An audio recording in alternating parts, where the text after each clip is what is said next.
సంకల్పం చేసుకోండి ఒకసారి. ఇది స్వామివారి శిరస్సు, నుదుటిపై తిరునామాలు. మాట్లాడదామా? స్వామివారి శిరస్సు, నుదుటిపై తిరునామాలు, నేత్రాలు మెత్తగా మృదువుగా సున్నితంగా ఉండడం చూపెడతామని చెప్పాం కదా. ఇక్కడ ఈ ఆకు కనపడుతుందా అందరికి?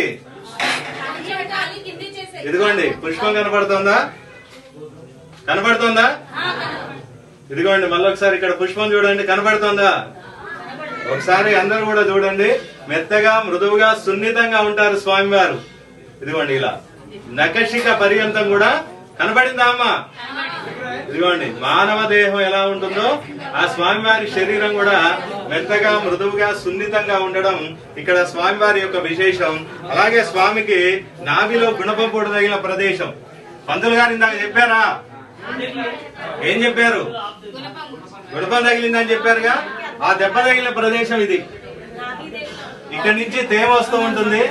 దానికి అడ్డంగా పసుపు గంధం పెట్టి ఆ యొక్క ప్రసాదాన్ని సంతానం, ఆరోగ్యం, వివాహం, జ్యేష్ఠ, ధనిష్ట, మూలా నక్షత్రాలకి, సూర్యగ్రహణంలో పుట్టిన, చంద్రగ్రహణంలో పుట్టిన, కుజ సర్ప దోషాలకి దోష పరిహారార్థం.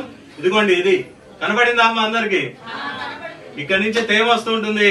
దానికి అడ్డంగా పసుపు గంధం పెట్టి ఆ యొక్క ప్రసాదాన్ని సంతానం, ఆరోగ్యం, వివాహం, జ్యేష్ఠ, ధనిష్ట, మూలా నక్షత్రాలకి, సూర్యగ్రహణంలో పుట్టిన, చంద్రగ్రహణంలో పుట్టిన, కుజ సర్ప దోషాలకి దోష పరిహారార్థం సాలగ్రామ తీర్థంతో శుద్ధి చేసి మంత్రోపదేశంతో ఆ యొక్క నాభి ప్రసాదాన్ని ఇక్కడ